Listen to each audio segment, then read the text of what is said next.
ไม่เจอกัน2 ปีนะ2 ปีกว่าพวกเรายังภาวนาอยู่ก็ดีแล้วนานแล้วที่จริงเวลา2 ปีไม่ใช่น้อยถ้าเราจับหลักของการภาวนาได้แม่นลงมือทำสม่ำเสมอ2 ปีเนี่ยเยอะมากในตำราบอกว่าบางคน7 ปีใช่ไหมคน3 ปี2 ปีปีหนึ่งคนไม่ถึงปีก็ได้ธรรมะสมัยพุทธกาลนะเขาได้ธรรมะถึงขั้นพระอรหันต์พระอนาคาคนญาณกุรุเกษตรทวงกุรุที่พระพุทธเจ้าแสดงสติปัฏฐานบารมีเขาสูง7 ปีอาจจะได้พระอรหันต์หรือพระอนาคาพวกเราพวกปลายแถวบุญบารมีไม่มากมีเหมือนกันแหละไม่มีบุญเลยคงไม่มาเป็นชาวพุทธหรอก7 ปีได้โสดาบันก็ดีนักหนาแล้วนะให้ทำให้ถูกทำให้พอสม่ำเสมอไปมันต้องมีผลทำเหตุสมควรแก่ผลนะผลมันก็เกิดเหตุที่เราต้องสร้างนะคือเหตุฝ่ายดีแล้วก็เหตุบางอย่างเราต้องละคือเหตุฝ่ายชั่วสิ่งที่เรียกว่าเหตุมี6 อันโลภะโทสะโมหะอันนี้เป็นเหตุฝ่ายชั่วเราก็ต้องลดต้องละลงไปทำให้มันน้อยลงน้อยลงเหตุฝ่ายดีคืออโลภะไม่โลภอโทสะไม่โกรธอโมหะไม่หลงนี่มีสภาวะอย่างนี้ก็ต้องฝึกเหตุฝ่ายดีต้องพัฒนาขึ้นมา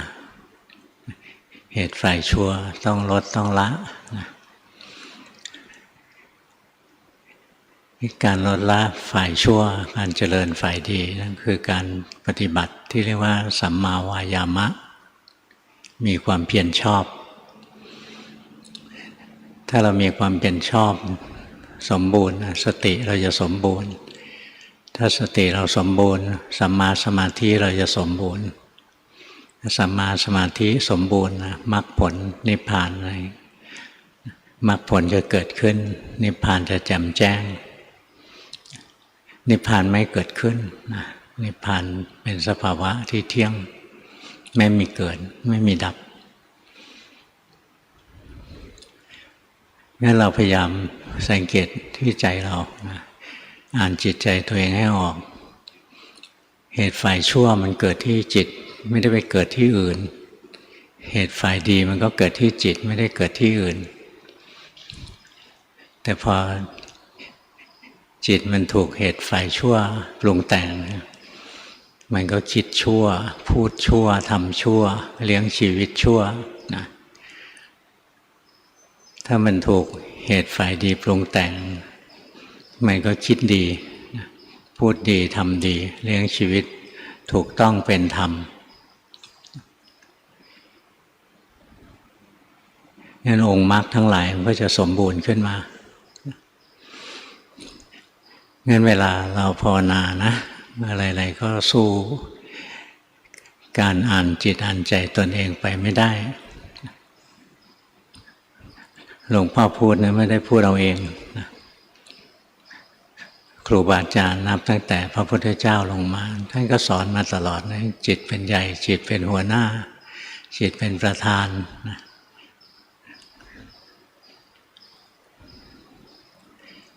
หรือครูบาอาจารย์ท่านก็สอนนะอย่างหลวงปู่มั่นท่านบอกได้จิตก็ได้ธรรมไม่ได้จิตก็ไม่ได้ธรรมทุกองค์พูดเหมือนกันตั้งแต่พุทธกาลมาจนถึงครูบาอาจารย์ที่หลวงพ่อไปเรียนด้วย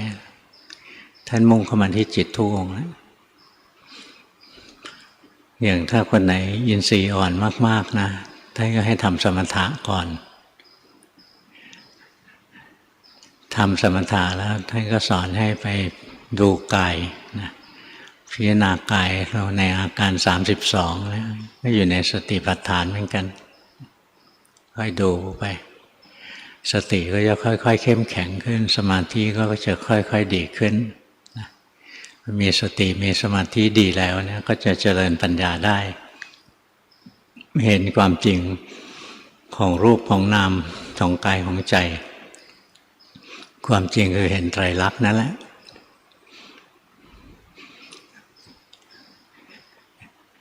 งั้นเราพยายามสังเกตจิตใจของเรานะทำความรู้จักกับจิตตนเองไว้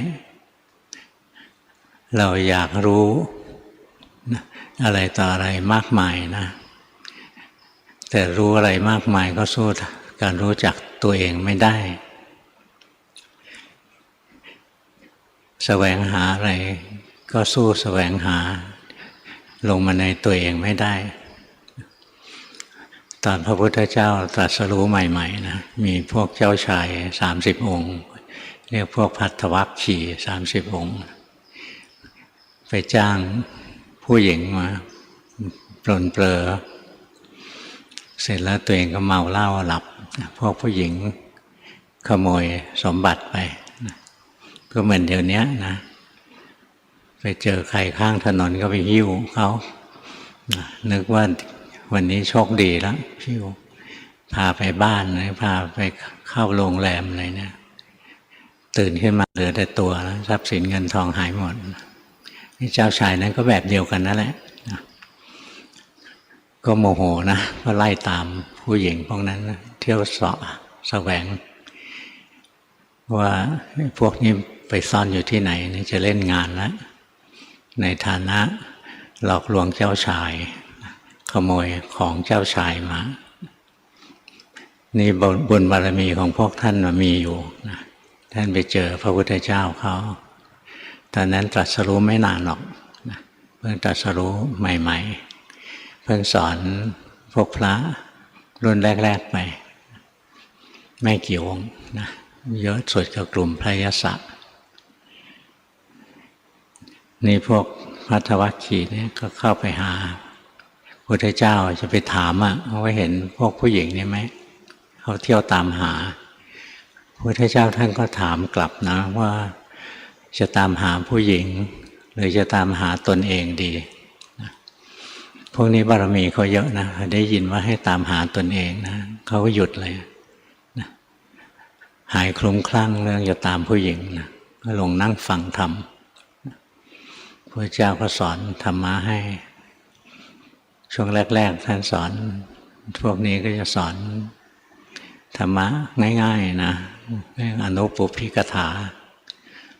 ทานศีลสวรรค์โทษของกามแล้วก็อริยสัจอะไรท่านเหล่านี้ฟังได้โสดาบันรู้แล้วว่าจะต้องเรียนรู้ตัวเองต้องหาตัวเองให้พบสิ่งที่เรารักที่สุดนั้นก็คือตัวเราเองแต่เราละเลยตัวเราเองมากที่สุดงั้นผู้มีสติมีปัญญามีบุญบารมีสะสมมาก็จะรู้จักการแสวงหาตัวเองเวลาเราจะแสวงหาตัวเองนะสิ่งที่เรารู้สึกว่าเป็นตัวเรามันคืออะไรบ้างก็คือรูปนามกายใจของเรานี่เองที่เราจะรู้สึกว่าคือตัวเราอย่างร่างกายเนี้ยเราก็รู้สึกว่าเนี่ยร่างกายเรานี่คือตัวเราแต่พอมาหัดเจริญสติเจริญสมาธิถูกต้องนะปัญญามันเกิดมันเห็นได้ง่ายๆเลยว่าร่างกายไม่ใช่ตัวเราอันนี้คนที่ยังไม่ได้โสดาบันก็สามารถเห็นได้พระพุทธเจ้าท่านบอกปุถุชนที่ไม่ได้สดับไม่เคยฟังธรรมะสามารถเห็นได้ว่าร่างกายไม่ใช่ตัวเราเพราะว่ามันมองเห็นง่ายตัวเองนะเคยหนุ่มเคยสาวอะไรเนี่ยเดี๋ยวมันก็ไม่แก่มันก็แก่ไปแล้วนะไม่หนุ่มไม่สาวแล้วเคยแข็งแรงบางทีมันก็เจ็บไข้คนที่เรารู้จักก็ล้มหายตายจากเป็นลำดับไปพวกเราแต่ละคนนะเรามีเพื่อนเรามีญาติ มีพ่อมีแม่นะที่ตายไปตั้งเท่าไหร่แล้วไปงานศพกันอยู่เรื่อยๆนะตอนยังเด็กๆอยู่นะเรียนจบใหม่ๆอะไรนี่ก็ส่วนใหญ่งานแต่งก็โตขึ้นมาหน่อยงานขึ้นบ้านใหม่งานอะไรอายุเยอะขึ้นนะส่วนใหญ่ก็เรื่องงานศพเวลาชุมนุมศิษย์เก่าเจอหน้าเพื่อนก็จะถามกันว่าใครตายไปบ้างนะปีนี้อะไรเนี่ยคนทั่วๆไปมันก็เห็นได้นะว่าชีวิตร่างกายเราไม่ยั่งยืนไม่แน่นอนเพราะฉะนั้นท่านถึงบอกว่าปุถุชนนะสามารถเห็นได้ว่าร่างกายไม่ใช่เราแต่จะมาเห็นว่าจิตไม่ใช่เราเนี่ยต้องเป็นสาวกของพระพุทธเจ้านะเพราะคนอื่นเขาจะไม่เรียนเข้ามาที่จิตตัวเองหรอกนี่เราพยายามโอปัญญิโกนะน้อมเข้ามาเรียนรู้กายนะมันเรื่องง่ายนะถ้าใจเราฟุ้งซ่านมากๆดูกายไปนะให้มันได้สมาธิขึ้นมาพิจารณาผมขนเล็บฟันหนังเข้าไปเรียกว่าทำกายคตาสติสิ่งที่เราจะได้ก็คือสมาธินะมีจิตจะได้มีกำลังนี่ในขั้นเจริญปัญญาเนี่ยจะดูกายก็ได้ดูเวทนาก็ได้นะดูกุศลอกุศลก็ได้ดูจิตมันทำงานก็ได้แล้วแต่ขีดความสามารถของเราที่จะดูได้ดูอะไรได้ชัดนะก็ดูอันนั้นแหละงั้นบางคนทำสมาธินะแล้วก็มาเจริญปัญญาด้วยการดูกายบางคนสมาธิเขาดีนะเข้าฌานได้อะไรนะเขาก็ดูเวทนาได้เวทนานี่หมายถึงเวทนาทางกายนะถ้าจิตไม่ทรงฌานไปดูเวทนาทางกายเพื่อจะเจริญปัญญาเนี่ยมันยากจิตมันฟุ้งซ่านนะสติมันจะแตกซะก่อนหรือถ้าเราสมาธิเราไม่มากนะเราดูจิตของเราไปเลยนะจิตมันสุขจิตมันทุกข์จิตมันดีจิตมันชั่วนะคอยรู้เท่าทันมันไปเรื่อยๆเนี่ยเรียนรู้จิตใจตัวเองให้มากนะแล้วต่อไปเราจะค่อยๆสังเกตนะจิตใจเราเนี่ยที่เราเวลารับรู้อารมณ์แล้วก็เกิดการทำงานนะปรุงดีปรุงชั่วปรุงไม่ดีไม่ชั่วอะไรขึ้นมาเนี่ยเพราะมันมีสิ่งที่อยู่เบื้องหลังส่วนใหญ่เป็นกิเลสนะเป็นเหตุที่ผลักดันให้จิตปรุงแต่งเพราะฉะนั้นถ้าเราอ่านจิตอ่านใจของตนเองให้ดีนะเราจะเห็นสิ่งที่อยู่เบื้องหลังความคิดคำพูดและการกระทำของเราตัวนี้สำคัญนะถ้าเราทำตรงนี้ได้เราจะเห็นเลยว่าอากุศลเกิดบ่อยสำหรับพวกเรานะอากุศลเกิดบ่อยบางคนบอกว่าปีหนึ่งแล้วยังไม่โกรธเลยไม่เห็นจะเป็นอกุศลอกุศลไม่ได้มีแค่โกรธนะบอกก็ไม่เคยโลภอะไรของใครอกุศลก็ไม่ได้มีแค่โลภอกุศลตัวหัวโจกเลยตัวที่ยากที่สุดเลยคือตัวหลงเดี๋ยวก็หลงไปดูหลงไปฟังหลงไปดมกลิ่นหลงไปลิ้มรสหลงไปรู้สัมผัสที่กายหลงไปคิดนึกทางใจโดยเฉพาะการหลงคิดทางใจนะเกิดทั้งวันนะนับครั้งไม่ถ้วนเลยนะลองนับดูก็ได้นะมีเครื่องนับนะหลงทีหนึ่งลองกดปุ่มทีหนึ่งอะไรเงี้ยหรือจะนับลูกประคำก็ได้มันมี108 ลูกนะจิตหลงไปทีก็ขยับไปลูกหนึ่งดูซิ108 ลูกมันจะหมดในเวลาเท่าไหร่นะบางคนหมดในเวลา5 นาทีมันหลงอุตลุดเลยนะเพราะฉะนั้นให้คอยสังเกตจิตตนเองนะจิตมีราคะให้รู้จิตมีโทสะเกิดขึ้นให้รู้จิตหลงไปให้รู้จิตหลงมันก็มีหลายแบบนะเช่นมันฟุ้งซ่านนะลืมเนื้อลืมตัวอะไรเนี่ยนะเนี่ยจิตมันหลงไปงงสงสัยอะไรพวกนี้นะหรือว่าไม่รู้ว่าตอนนี้สภาวะมันเป็นยังไงเสื่องซึมไม่รู้เหนือรู้ใต้อะไรนะนี่พวกหลงอะพวกโกรธก็มีหลายแบบใช่ไหมอย่างโกรธจริงๆโมโหโทโสนะอิจฉานี่อยู่ในตระกูลโทสะนะตระหนี่หวงแหนเนี่ยอยู่ในตระกูลโทสะนะวิธีดูง่ายๆเลยว่าจิตเป็นโทสะหรือเปล่าก็คือถ้าจิตมีโทสะเนี่ย จิตจะไม่มีความสุขอ่ะนะแต่ถ้าจิตมีโมหะเนี่ยจิตอาจจะเฉยเฉยจิตมีราคะอะไรเนี้ยอาจจะเฉยเฉยหรือมีความสุขก็ได้นะแต่ถ้าจิตใจเราไม่แช่มชื่นรู้ได้เลยว่าต้องมีโทสะซ่อนอยู่หัดสังเกตจิตใจตัวเองทุกวันทุกวันนะสังเกตบ่อยๆแล้วเราก็จะค่อยๆเห็นนะทีแรกหลงยาวนานๆจะรู้ตัวทีหนึ่งพอหัดดูบ่อยๆพอหลงปุ๊บรู้ปั๊บเลยนะพอฝึกไปเรื่อยๆหลงปุ๊บรู้ปั๊บเนี่ยดีมากๆนะต่อไปปัญญามันก็จะเกิดได้เพราะว่าพอหลงแล้วรู้หลงแล้วรู้เนี่ย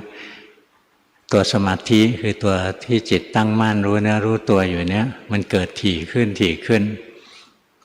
มันมีกำลังมากขึ้นปัญญามันก็จะเกิดนะจะเห็นเลยว่าจิตรู้ก็ไม่เที่ยงจิตหลงก็ไม่เที่ยงจิตรู้ก็ควบคุมไม่ได้จิตหลงก็ห้ามไม่ได้นะเนี่ยปัญญามันเกิดนะเราเห็นความจริงของจิตนะจิตนี้มันไม่เที่ยงจิตนี้เป็นอนัตตาควบคุมไม่ได้พอเห็นความเป็นจริงมากเข้านะปัญญาเบื้องต้นมันก็จะเกิดมันจะรู้เลยว่าจิตนี้ไม่ใช่ตัวเราจิตนี้ไม่ใช่ตัวเราแล้วล้างความเห็นผิดว่าจิตเป็นตนได้อันนี้เราจะได้ธรรมะขั้นแรกนะได้เป็นพระโสดาบันโสดาบันนะสามารถเห็นได้ว่าขันธ์ห้าไม่ใช่ตัวเราขันธ์ห้ามันก็รวมวิญญาณหรือรวมจิตเข้าไปด้วยนั่นเองจิตที่ทำงานออกไปรับรู้อารมณ์ทางตาหูจมูกลิ้นกายใจหรือจิตที่ทำงานทางใจมันก็อยู่ในวิญญาณขันธ์ถือว่าเป็นกลุ่มของวิญญาณขันธ์แปลว่ากลุ่มนะแปลว่าพวกแปลว่ากองนะเป็นกลุ่มนั้นวิญญาณก็มีกลุ่มของมันวิญญาณทางตาทางหูทางจมูกทางลิ้นทางกายทางใจก็คือจิตที่เกิดทางตาหูจมูกลิ้นกายใจนั่นเองเนี่ยถ้าเราสามารถเห็นได้นะขันธ์ห้าทั้งหมดไม่ใช่เราไม่มีเรานอกเหนือจากขันธ์ห้าตัวนั้นแหละเราได้ธรรมะเบื้องต้นแล้วเป็นพระโสดาบันนี่เมื่อกี้บอกเรานะว่าการเห็นว่ากายไม่ใช่เรานะเป็นของง่ายนะเป็นของง่ายถ้าใจเราตั้งมั่นเป็นผู้รู้ผู้ดูจริงๆนะมันจะเห็นทันทีเลยร่างกายไม่ใช่เราคนนอกศาสนาพุทธเขาก็ยังเห็นได้เลยนะทั้งที่จิตไม่ได้ตั้งมั่นหรอกนะก็ยังพอเห็นได้เพราะว่ามันมีประจักษ์พยานให้เห็นมากมายคนนั้นก็แก่คนนี้ก็เจ็บคนนี้ก็ตายอะไรเนี่ยมีให้ดูทุกวันนะนั้นใจมันก็ยอมรับได้ว่าร่างกายไม่ใช่เราแต่ความสุขความทุกข์ไม่ใช่เรานะก็เริ่มดูยากขึ้นนิดนึงเพราะสิ่งที่เราดิ้นรนแสวงหานะก็คือตัวความสุขนั่นแหละทุกวันนี้ที่ทำมาหากินเหน็ดเหนื่อยนะหวังว่าจะได้เงินได้ทองมานะมีเงินมีทองแล้วจะได้มีความสุขอยู่คนเดียวเหงานะหาสามีหาภรรยามาคิดว่าจะมีความสุขเนี่ยสิ่งที่อยากได้ก็คือความสุขนั่นแหละพอมีสามีมีภรรยาแล้วอยากมีลูกอีกแล้วนะนี่จะมีลูกมันก็ต้องมีบ้านนะก็อยากขยายไปเรื่อยพอมีลูกแล้วห่วงลูกอีกแล้วนะขึ้นรถเมล์ไม่ได้แล้วสงสารลูกต้องซื้อรถยนต์อีกแล้วนะเนี่ยความต้องการนั้นก็ขยายไปเรื่อยๆนี่ถ้าเราตั้งสตินะดูลงไปเลยที่เราอยากได้ความสุขอยากได้ความสุขแล้วคิดว่ามีอันโน้นจะสุขมีอันนี้จะสุขดูจริงๆเลยมันสุขไหมความสุขในโลกนั้นเป็นความสุขที่เจือกับทุกข์อยู่เสมอนะไม่ใช่ความสุขบริสุทธิ์อะไรหรอกมีครอบครัวก็ทุกข์เพราะครอบครัวนะห่วงหน้าห่วงหลังมีทรัพย์สมบัติก็ทุกข์เพราะทรัพย์สมบัตินะจะไปไหนก็ห่วงไปฝากธนาคารก็กลัวธนาคารล้มจะไปฝังดินนะกลัวเสียหายหรือตัวอะไรมาแทะหรือคนอื่นมาขุดนะมีอะไรก็เจือนะที่เราคิดว่ามันจะให้ความสุขเรามันเป็นความสุขที่เจือทุกข์มาตลอดนะในโลกนี้มันไม่มีความสุขที่บริสุทธิ์หรอกเนี่ยถ้าเราภาวนาเราเห็นนะความสุขเกิดขึ้นแล้วก็ดับแสวงหามาอย่างยากลำบากอยู่ได้แวบเดียวก็ดับแล้วนะแวบเดียวจริงๆนะ อย่างบางคนที่หลวงพ่อเคยได้ยินนะแต่งงานนะอยากแต่งงานลงทุนไปเป็นล้านเลยนะจัดงานเนี้ยจัดกันเป็นล้านเลยเช่าโรงแรมหรูหรานะอยู่กัน3 เดือนเลิกกันแล้วนะไม่มีความสุขเลยงั้นในความสุขของโลกนะที่เราเที่ยวแสวงหาไปนะถ้าเรามีสติมีปัญญาเรียนรู้จิตใจตัวเองเราจะรู้ว่าความสุขของโลกหาสาระแก่นสารไม่ได้มันไม่ยั่งยืนนะความสุขที่ไม่ยั่งยืนไปดิ้นรนหามันให้เหน็ดเหนื่อยทำไมเนี่ยเราค่อยรู้นะจิตใจเรามีความสุขเรารู้จิตใจเรามีความทุกข์เรารู้เรียนไปเรื่อยๆเวลามีความทุกข์เราไม่ชอบนะแล้วดูให้ดีเถอะความทุกข์ในใจเรามันก็อยู่ชั่วคราวอย่างบางคนอกหักนะมีสามีมีภรรยาอยู่อะไรเนี่ยโดยเฉพาะพวกผู้ชายมีภรรยาอยู่นะภรรยาไปรักคนอื่นอะไรเนี่ยนะโอ้ยเจ็บปวดนะเจ็บปวดมากเป็นพระนั่งร้องไห้ก็มีนะใช่ไม่มีมันทุกข์นะต่อมาเนี่ยสติปัญญามันทันขึ้นมานะเห็นไอ้ทุกข์นี้มันก็ไม่ยั่งยืนนะมันทุกข์เพราะอะไรทุกข์เพราะมันรักนะแล้วความรักมันไม่ยั่งยืนมันก็เลยทุกข์ขึ้นมาความอยากไม่ได้รับการตอบสนองมันก็เลยทุกข์ขึ้นมาเนี่ยทุกข์เพราะว่าจิตเราสร้างขึ้นมาเองนะเนี่ยเรียนรู้จิตใจตนเองไปนะจะรู้เลยสุขก็งั้นแหละไม่ยั่งยืนทุกข์ก็งั้นแหละนะไม่ยั่งยืนหรอกมันจะมามันก็มามันจะไปแล้วก็ไล่มันก็ไม่ไปนะถึงเวลามันก็ไปเองแหละเนี่ยอย่างนี้เราจะเริ่มมีปัญญานะเราจะเห็นว่าสุขหรือทุกข์ก็ไม่ใช่ตัวเราไม่ใช่ของเราหรอกนะมีเหตุก็เกิดหมดเหตุก็ดับบังคับไม่ได้เหตุของมันของความสุขก็คือการกระทบอารมณ์ที่พอใจเหตุของทุกข์ทางใจเราก็คือการกระทบอารมณ์ที่ไม่พอใจนะมันก็การกระทบอารมณ์เราเลือกไม่ได้ว่าจะกระทบสิ่งที่พอใจหรือไม่พอใจมันกระทบอะไรเราเลือกไม่ได้นะกรรมมันจัดสรรเวลาอกุศลจะให้ผลนั้นก็กระทบแต่เรื่องไม่ดีไม่ถูกใจจิตก็จมอยู่ในความทุกข์นะนี่ถ้าเราฝึกนะเราก็เห็นนะสุขมันก็ชั่วคราวทุกข์ก็ชั่วคราวนะจิตก็เป็นกลางไม่รักไม่เกลียดมันนะเราเห็นเลยว่าความสุขความทุกข์ไม่ใช่ตัวเราเราบังคับอะไรมันไม่ได้นะเนี่ยเราสังเกตจิตสังเกตใจไปนะเรารู้จิตเราอยู่นะเราจะเห็นร่างกายเคลื่อนไหวนะร่างกายไม่ใช่เราจิตใจเรารู้เนื้อรู้ตัวอยู่ตั้งมั่นอยู่นะสติระลึกรู้เวทนาก็จะเห็นเวทนาไม่ใช่เรานะนี่จิตใจเราตั้งมั่นเป็นผู้รู้ผู้ดูอยู่นะจิตเป็นกุศลหรืออกุศลนะโลภโกรธหลงอะไรเกิดขึ้นมาเรารู้ทันไปนะพอรู้ทันไปมันจะเห็นนะจิตโลภก็ไม่เที่ยงจิตโกรธก็ไม่เที่ยงจิตหลงก็ไม่เที่ยงจิตรู้ก็ไม่เที่ยงนะจิตที่เป็นกุศลก็ไม่เที่ยงจิตที่เป็นอกุศลก็ไม่เที่ยง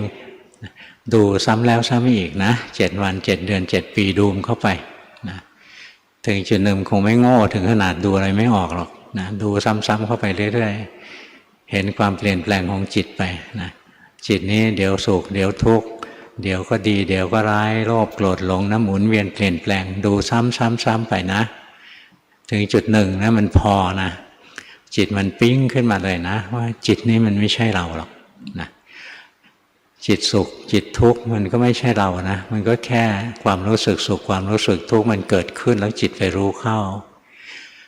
จิตดีหรือจิตชั่วมันก็ไม่ใช่เรานะ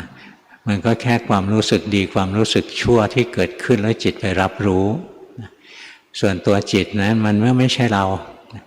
ถ้าจิตไม่เข้าไปสำคัญมั่นหมายนะสัญญาไม่ไปหมายผิดนะไม่ไปคิดผิดว่าจิตนี้คือเรานะถ้าเราหมายรู้ถูกมันก็คิดถูก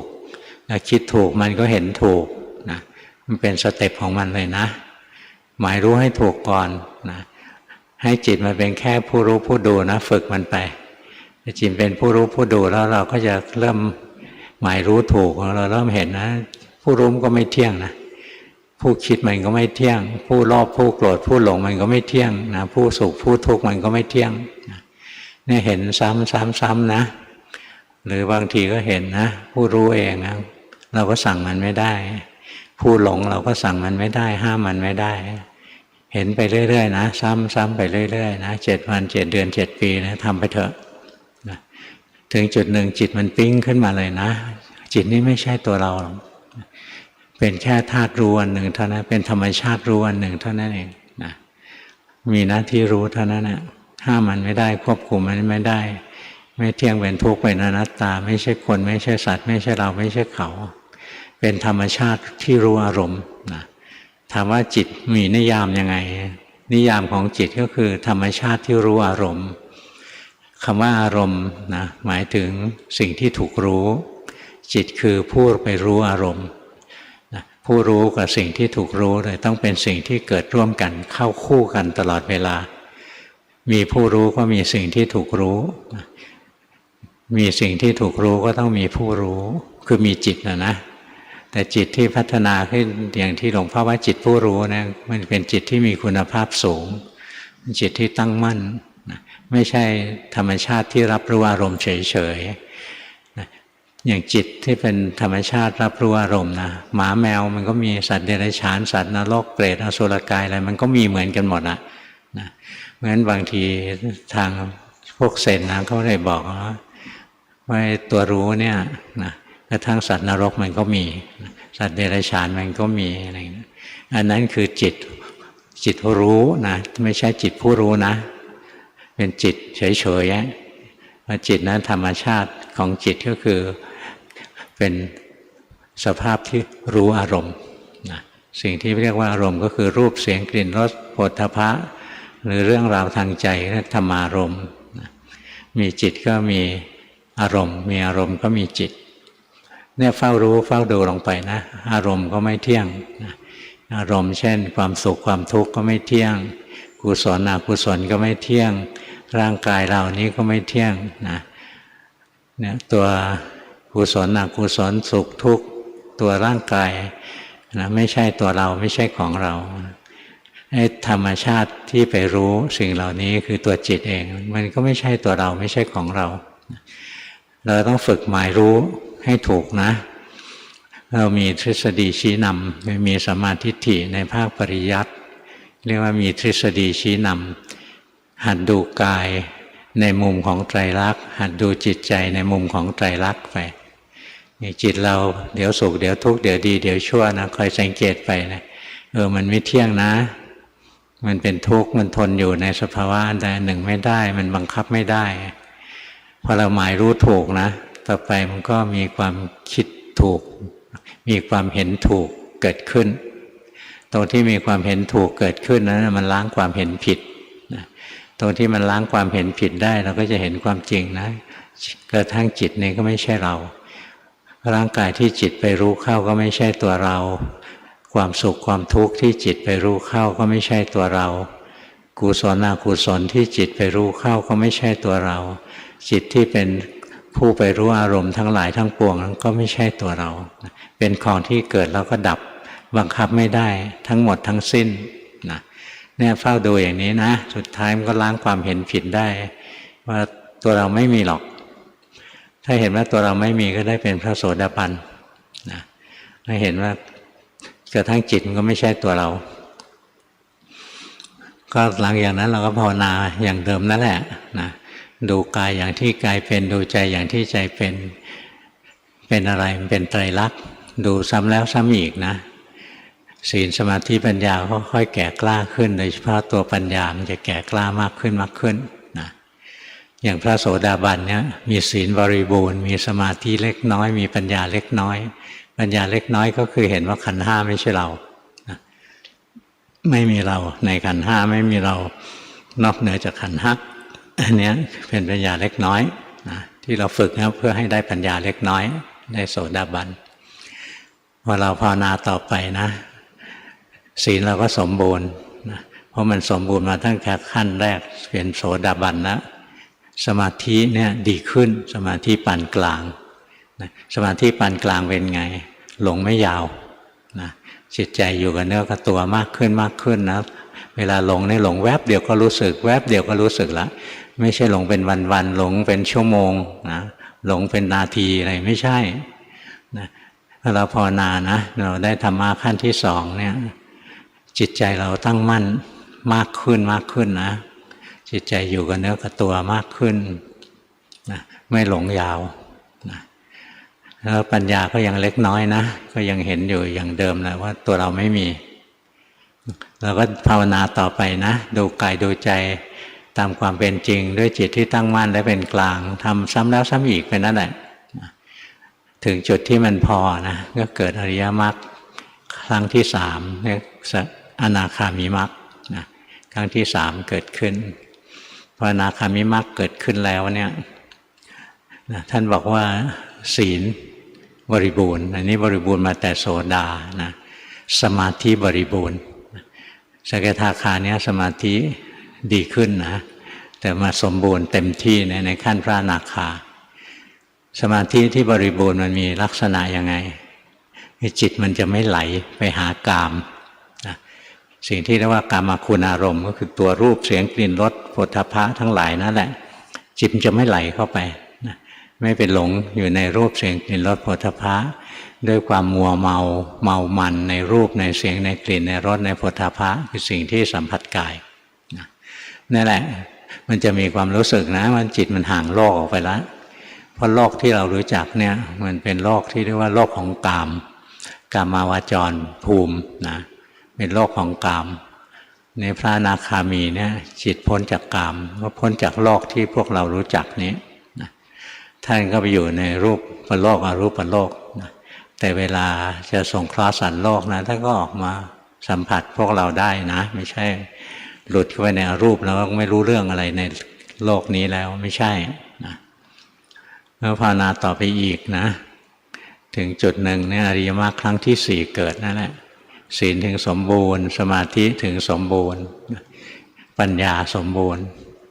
ปัญญาสมบูรณ์นะคือรู้แจ้งแทงตลอดนะในอริยสัจสี่นะทีแรกเรารู้แค่ว่าตัวเราไม่มีนะนั่นปัญญาขั้นต้นปัญญาขั้นกลางอย่างของพระอนาคามีเนี่ยจะรู้เลยว่าโลกไม่มีสาระนะรูปเสียงกลิ่นรสสัมผัสไม่ใช่มีสาระนะตาหูจมูกลิ้นกายไม่มีสาระอันนี้เป็นปัญญาขั้นกลางนะขั้นสุดท้ายเนี่ยนอกจากเห็นว่าตาหูจมูกลิ้นกายใจรูปเสียงกลิ่นรสโผฏฐัพพะนะแล้วก็อะไรรูปเวทนาสัญญาสังขารนะในพวกเนี้ยนะถึงตัววิญญาณด้วยตัวจิตด้วยนะไม่มีสาระนะถึงตรงเนี้ยมันจะรู้ความจริงนะว่าสิ่งที่มีอยู่คือทุกข์นอกจากทุกข์ไม่มีอะไรเกิดขึ้นนอกจากทุกข์ไม่มีอะไรตั้งอยู่นอกจากทุกข์ไม่มีอะไรดับไปนะจิตมันรู้แจ้งเห็นจริงอันนี้รู้ทุกข์แจ่มแจ้งอยู่ในอริยสัจนั่นเองทันทีที่รู้ทุกข์แจ่มแจ้งสมุทัยก็เป็นอันถูกละเด็ดขาดในขณะที่รู้ทุกข์นั่นแหละนะพอรู้ทุกข์แจ่มแจ้งคือรู้ว่าขันธ์ห้ามันทุกข์ความอยากให้ขันธ์ห้าเป็นสุขก็ไม่เกิดความอยากให้ขันธ์ห้าไม่ทุกข์ก็ไม่เกิดนะตัณหาไม่เกิดนะตัณหาไม่เกิดนะความดิ้นรนของจิตก็ไม่เกิดถ้าเรามีตัณหานะจิตก็ดิ้นรนไปก็สร้างภพน้อยภพใหญ่แล้วก็วุ่นวายไปไม่รู้จักจบจักสิ้นนี่พอเราแทงตลอดลงในอริยสัจนะเขาเรียกว่าได้วิชา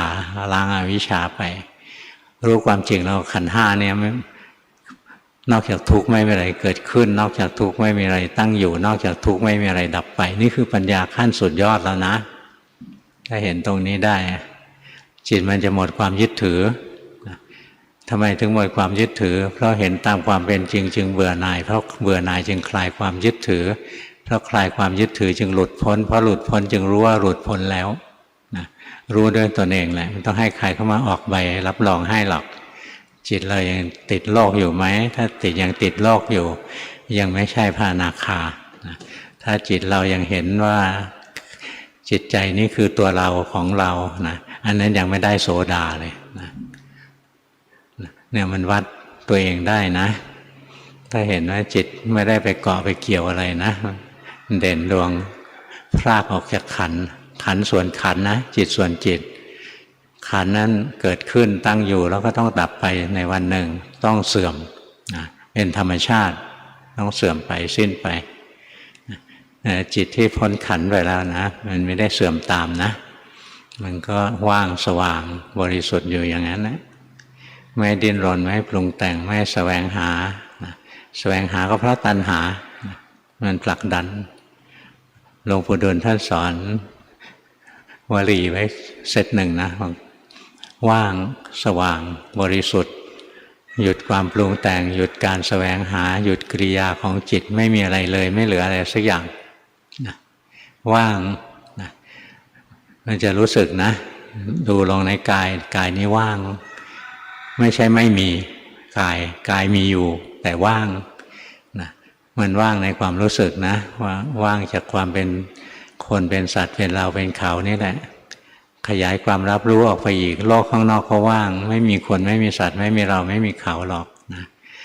ที่จิตเองไม่ต้องทวนเข้ามาดูนะถ้าจงใจทวนเข้ามาดูเนี่ยยังมีงานทำนะ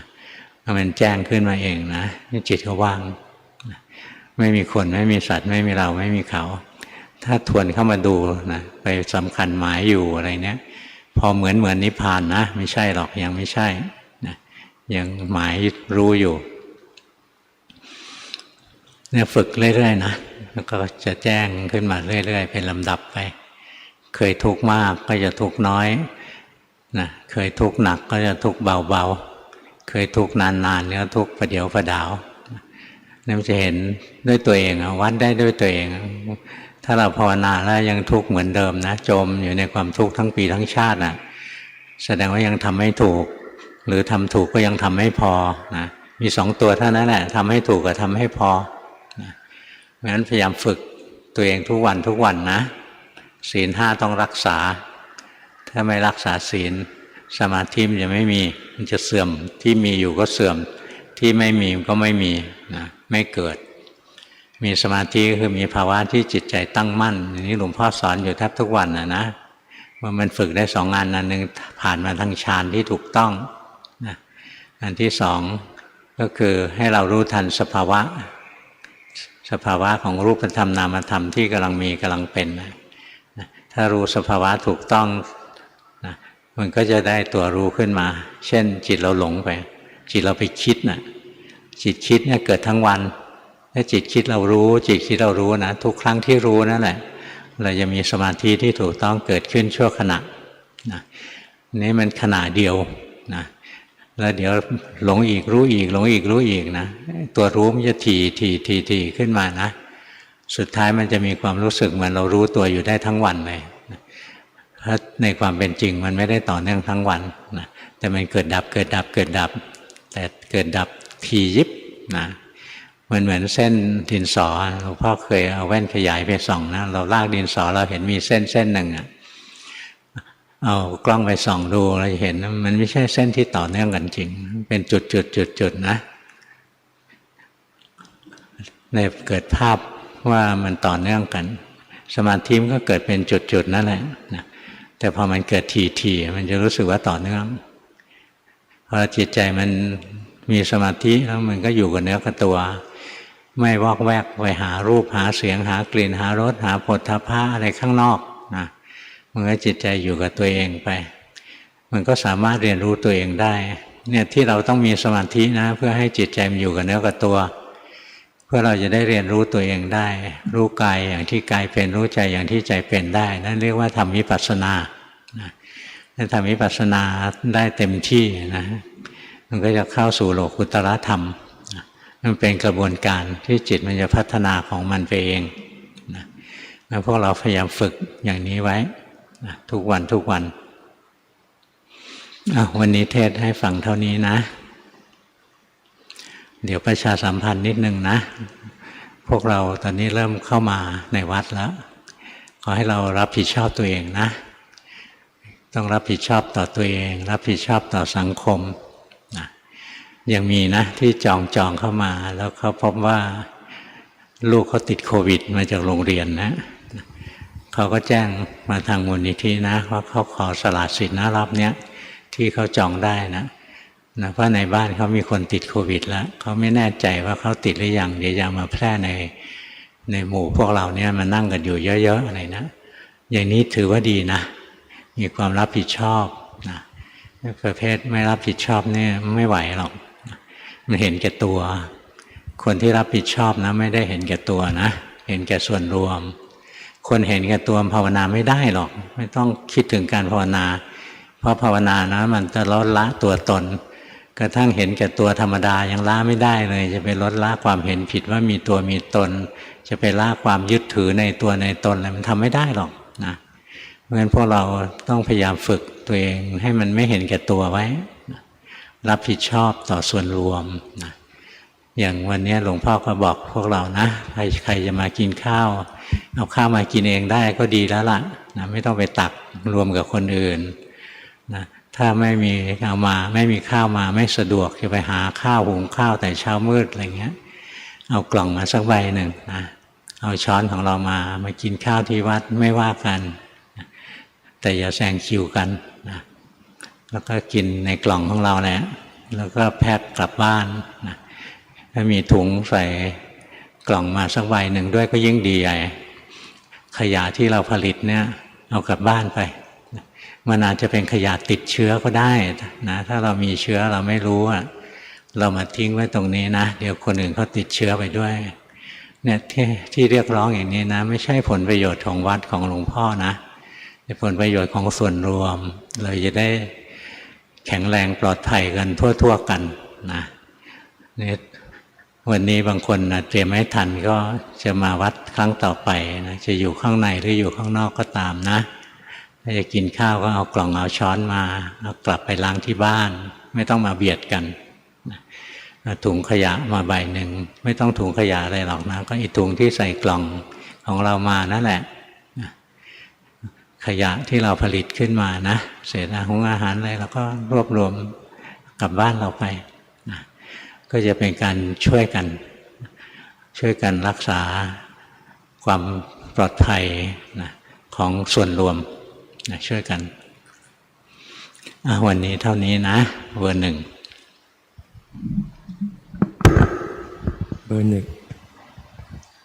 งปฏิบัติด้วยการรู้ลมหายใจลมเข้าลมออกและลมหยุดก่อนหน้านี้ปฏิบัติรู้ลมหายใจจนไม่รับรู้อะไร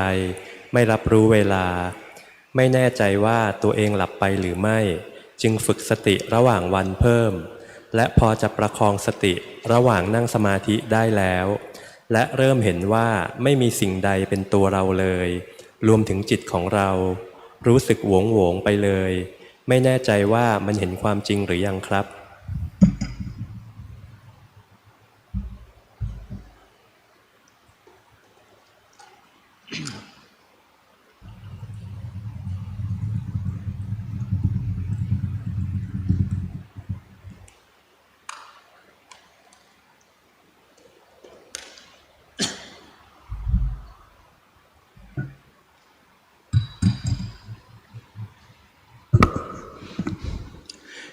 ภาวนาได้ดีอยู่นะแต่ความเป็นเราเนี่ยยังมีอยู่นะจิตยังเป็นเราอยู่เราไปเห็นมันครั้งสองครั้งนะว่าไม่ใช่เราเห็นเสร็จแล้วมันก็กลับมาเป็นเราอยู่ดูไปเรื่อยๆสะสมไป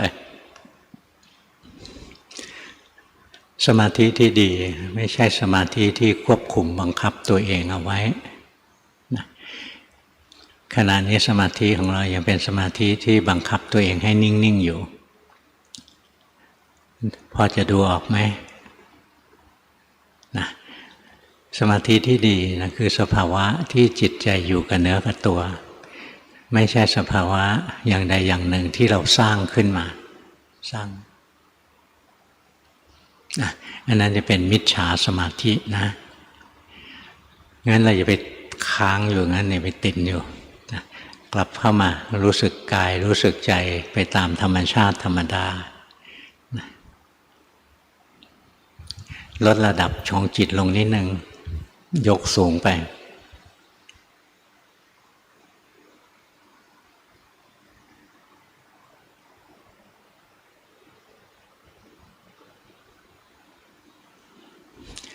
เนี่ยอยู่อย่างนี้นะ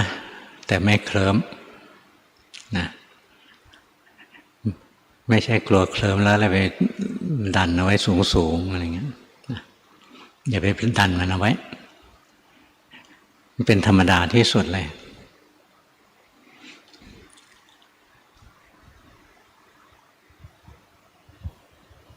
อย่างนี้ใช้ได้นะอย่างเนี้ย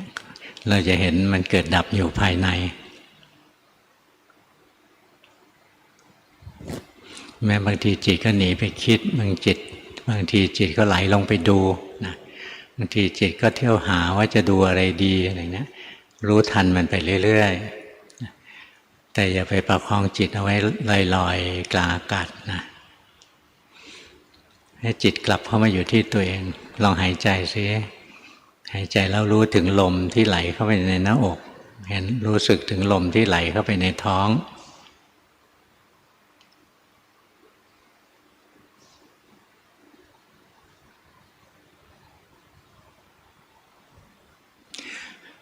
เนี่ยจิตมันจะอยู่ระดับนี้นะมันจะไม่ลอยเคว้งคว้างในอากาศอย่างนั้นหรอกนะเนี่ยอย่างนี้จิตใจมันอยู่กับตัวเองแล้วนะค่อยๆสังเกตที่หลวงพ่อบอกนี่นะจิตใจเราอยู่กับตัวเองเนี่ยแล้วดูลงไปเรื่อยสติระลึกรู้กายมันจะเห็นไม่ใช่เราระลึกรู้เวทนาระลึกรู้สัญญาสังขารวิญญาณที่ไม่ใช่เราทั้งหมดอ่ะตอนนี้จิตไหลไปคิดรู้ว่าจิตไหลไปคิดหายใจแล้วรู้สึกตัวไว้นะแต่ไม่ให้เคลิ้มนะหายใจแล้วรู้สึกหายใจแล้วรู้สึกไปเบอร์สองทำรูปแบบนั่งสมาธิดูร่างกายหายใจและเดินจงกรมเช้าเย็นทุกวันในชีวิตประจำวันมีสติตามรู้กายและใจทำงานสภาวะช่วงนี้เห็นทุกข์มากแต่จิตไม่เข้าไปคลุกด้วยใจยอมรับได้บ้างและเห็นกิเลสมากจิตอยากออกไปเที่ยวข้างนอกเหมือนถูกมันลากไปควรทำอย่างไรดีคะรู้ทันมันนะเวลาตัณหามจะลากจิตเราไปทางตาหูจมูกลิ้นกายใจเราห้ามมันไม่ได้หรอกแค่รู้ทันมันมีแรงผลักดันให้อยากเข้าไปหาโลกอะไรเงี้ยเรารู้ทันเฉยๆนะไม่ต้องห้ามหรอกกิเลสมันเหมือนผีนะว่าเรารู้ทันมันก็ไม่กล้าหลอกเราแล้ว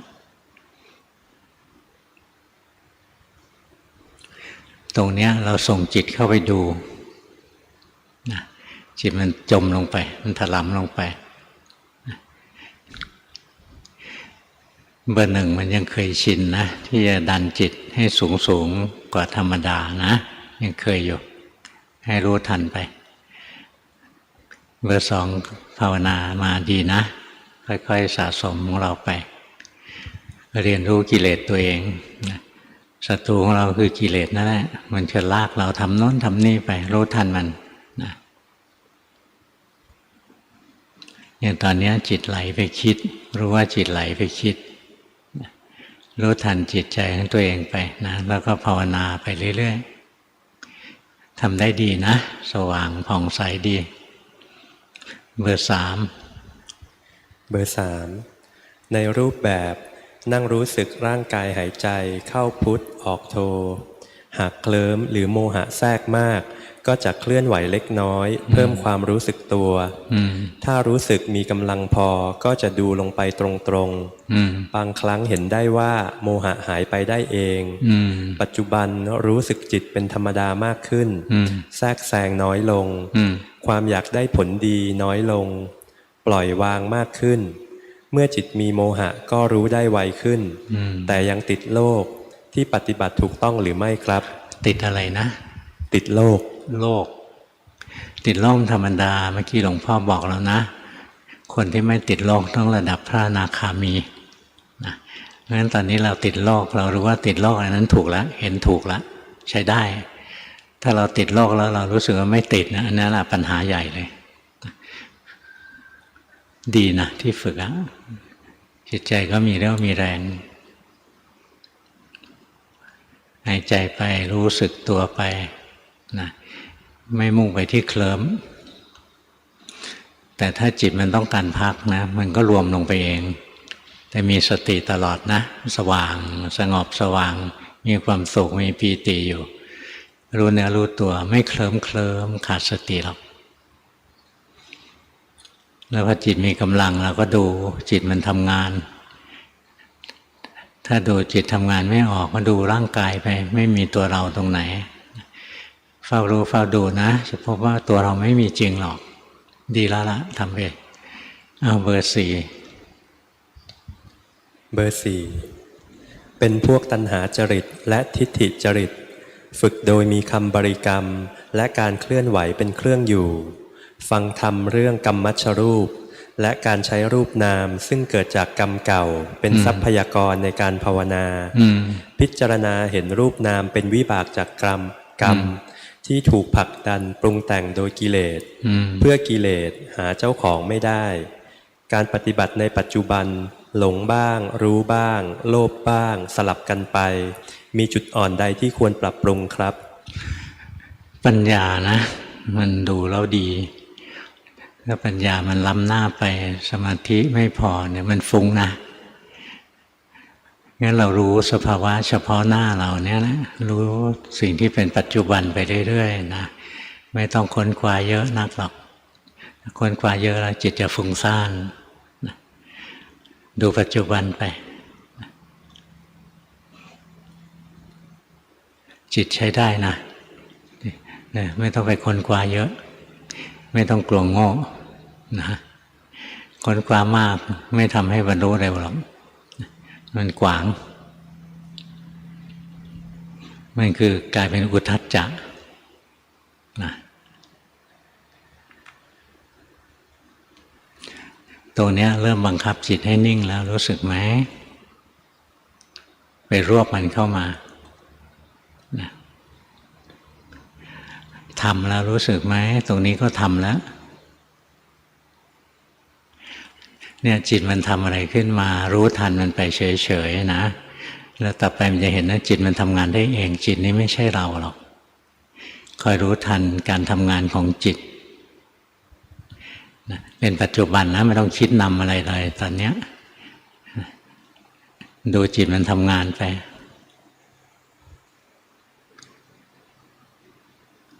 ตรงนี้เริ่มไปเพ่งแล้วนะ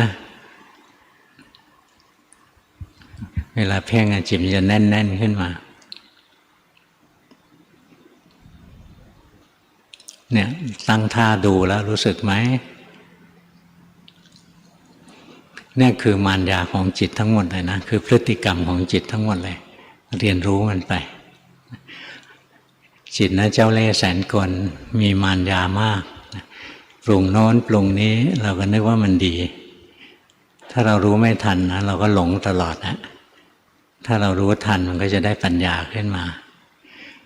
ในความฟุ้งซ่านกับการเจริญปัญญานะคาบเส้นกันนิดเดียวนะ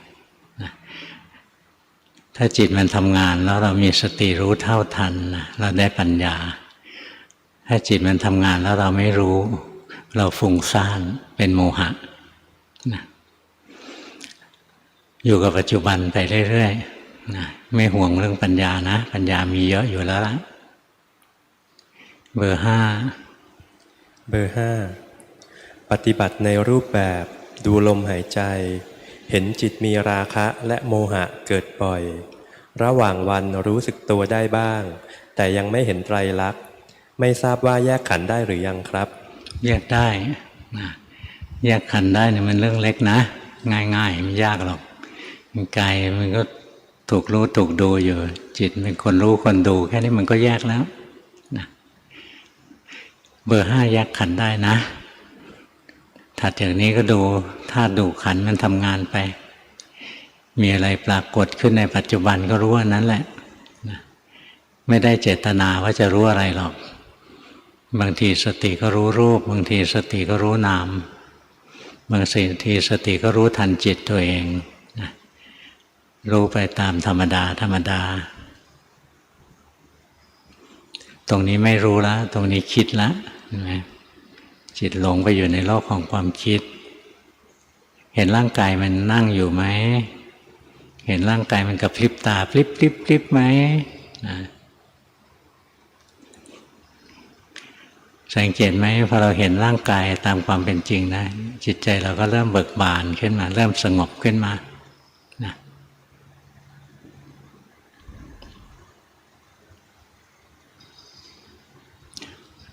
หลงแล้วรู้ไหมส่วนใหญ่ก็คือหลงไปคิดนั่นแหละนะเนี่ยหัดรู้สภาวะไปเรื่อยๆนะสภาวะธรรมนั้นมีอยู่ตลอดเวลานะเป็นนามธรรมบ้างเป็นรูปธรรมบ้างงั้นนามธรรมปรากฏรู้ทันใช้ได้ไม่เห็นนามธรรมทั้งที่มันมีอยู่เรามองไม่เห็นก็รู้รูปไปเห็นรูปหายใจออกรูปหายใจเข้ารูปยืนเดินนั่งนอนขันธ์เราแยกได้เราก็จะเห็นนะรูปไม่ใช่เราหรอก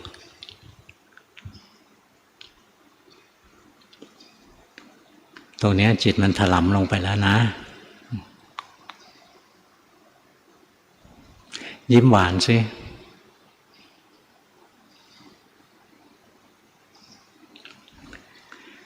ตรงนี้กับตะเกียไม่เหมือนกันแล้วรู้สึกไหม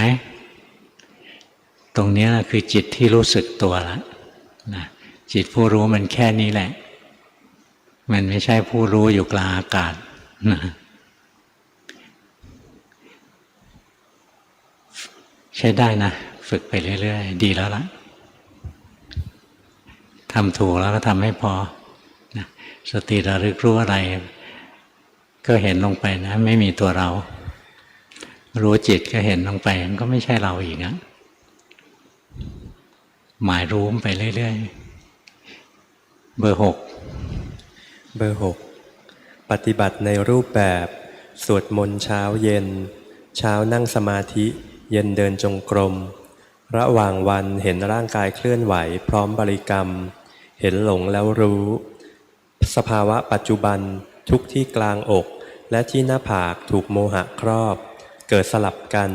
ที่ปฏิบัติอยู่ถูกไหมคะถูกนะเรียนรู้ไปเรื่อยๆนะตรงนี้ถูกตรงนี้ผิดอะไรเงี้ยตรงนี้รู้สึกตรงนี้หลงรู้มันไปเป็นขณะเท่าที่รู้ได้ไม่ไปบังคับมันจนเคร่งเครียด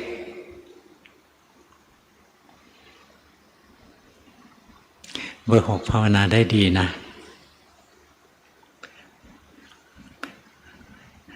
ตรงนี้ไม่ดีตรงนี้เกร็งขึ้นมาแล้วที่ทำอยู่ใช้ได้นะอย่าจงใจแรงจงใจแรงๆก็อึดอัดไม่ดีสมาธิเป็นเรื่องใหญ่นะถ้าสมาธิเราไม่ถูกเราเจริญปัญญาไม่ได้นี่เป็นเรื่องสำคัญมากเรื่องสมาธิเราพยายามฝึกใจของเราให้มันอยู่กับเนื้อกับตัวสมาธิไม่ใช่การเข้าฌานเฉยๆหรอกให้จิตใจมันอยู่กับเนื้อกับตัวไว้แล้วเวลาร่างกายเคลื่อนไหวมันก็รู้สึกก็จะเห็นว่าไม่ใช่เราสุขทุกข์ดีชั่วเกิดขึ้นมันก็รู้นะมันก็เห็นว่าไม่ใช่เราจิตเป็นผู้รู้หรือมันเป็นผู้คิดเราก็รู้ทันมันก็ไม่ใช่เรารู้ไปตามลำดับนะรู้สบายๆสติรู้อะไรก็รู้อันนั้นแหละไม่ต้องเที่ยวแสวงหาว่าจะรู้อะไรเบอร์ 7เห็นจิตเกิดดับไปทางทวารทั้ง 6ได้เองแต่มีจิตดวงหนึ่งนิ่งๆอยู่ไม่ค่อยขยับจนจิตยึดไว้ว่าเป็นตัวตนในรูปแบบนั่งสมาธิดูจิตหลงแล้วค่อยรู้ในชีวิตประจำวันใช้ดูจิตสลับดูกายช่วยผมต้องเพิ่มสิ่งใดครับทำถูกแล้วนะสังเกตนิดหนึ่งอย่างขณะนี้จิตออกนอกนิดหนึ่งลองหายใจซิหายใจเฉยๆนะอย่าไปแตะจิต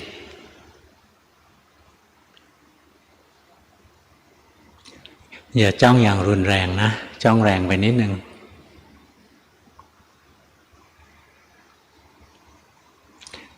หลงแล้วรู้ไหมตรงนี้หลง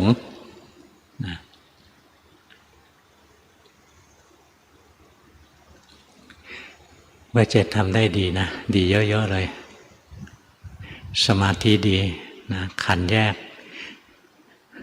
จุดอ่อนคือยังไปรวบรักษาจิตนิ่งๆไว้ตัวหนึ่งนะตัวรู้เราก็ไม่รักษานะมันมีเหตุมันก็เกิดหมดเหตุมันก็ดับไม่ไปบังคับมันเอาไว้ถ้าเราเห็นทุกอย่างแสดงไตรลักษณ์แต่เหลือตัวหนึ่งนิ่งอยู่นะยังไม่ถูกหรอกตัวที่นิ่งอยู่นะเพราะเราอยากปฏิบัติเราอยากดีเรากลัวมันหลงไปเราก็เลยรักษามันเอาไว้ลองปล่อยที่ปล่อยตัวรู้ได้ไหม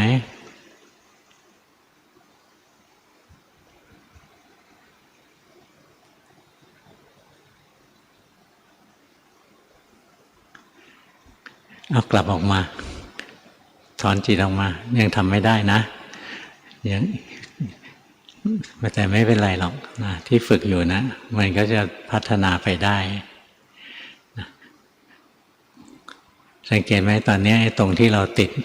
ตัวรู้นิ่งๆอยู่เนี่ยลดลงพอดูออกไหมไม่ต้องเกรงใจหลวงพ่อนะตอบตามความรู้สึกสังเกตไหมจิตตรงนี้เบิกบานขึ้นมาได้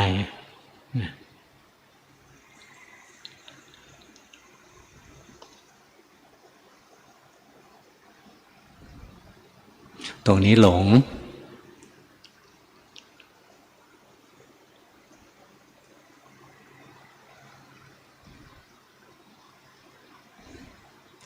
สมาธิดีนะชำนาญในจิตตนเองอยู่เห็นกายมันทำงานเรื่อยๆนะเห็นร่างกายมันเคลื่อนไหวเปลี่ยนแปลงไม่ใช่ตัวเราของเราแล้วพอจิตมันขยับเขยื้อนเคลื่อนไหวมันจะเห็นเองแหละไม่ต้องตั้งใจดูถ้าจงใจดูนะจะผิดเลยเนี่ยรู้สึกร่างกายมันทำงานไปนะแค่รู้สึกไปว่าจิตมันเคลื่อนไหวเปลี่ยนแปลงมันรู้สึกเองอะเราก็จะไม่มีไอ้ตัวรู้แข็งทื่อๆอยู่ตัวหนึ่งเห็นไหมเราเริ่มกลับเข้าไปหาไอ้ตัวแข็งอีกแล้ว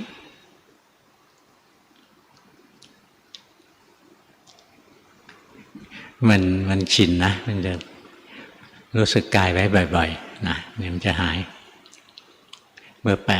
8เบอร์ 8ทำในรูปแบบด้วยการไหว้พระสวดมนต์นั่งสมาธิเดินจงกรมทุกวัน15 นาทีถึง1 ชั่วโมงในชีวิตประจำวันสังเกตจิตใจและร่างกาย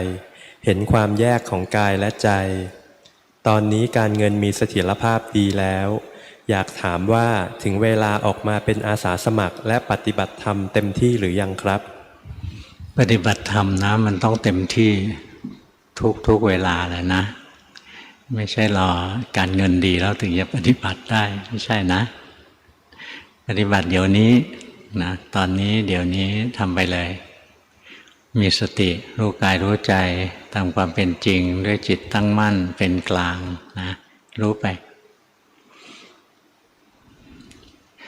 นั้นการปฏิบัติธรรมไม่เลือกเวลาไม่เลือกสถานที่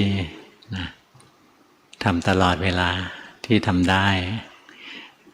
ส่วนการจะทำประโยชน์ทำอะไรมีโอกาสก็ทำไม่มีโอกาสเราก็อยู่ของเราภาวนาของเราเงียบๆนะหลวงปู่ดูลท่านสอนนะว่าความดีทั้งหลายมีโอกาสก็ทำถ้าโอกาสผ่านไปแล้วอยู่เฉยๆดีกว่าไม่ต้องดิ้นรนวันนี้เอาเท่านี้นะ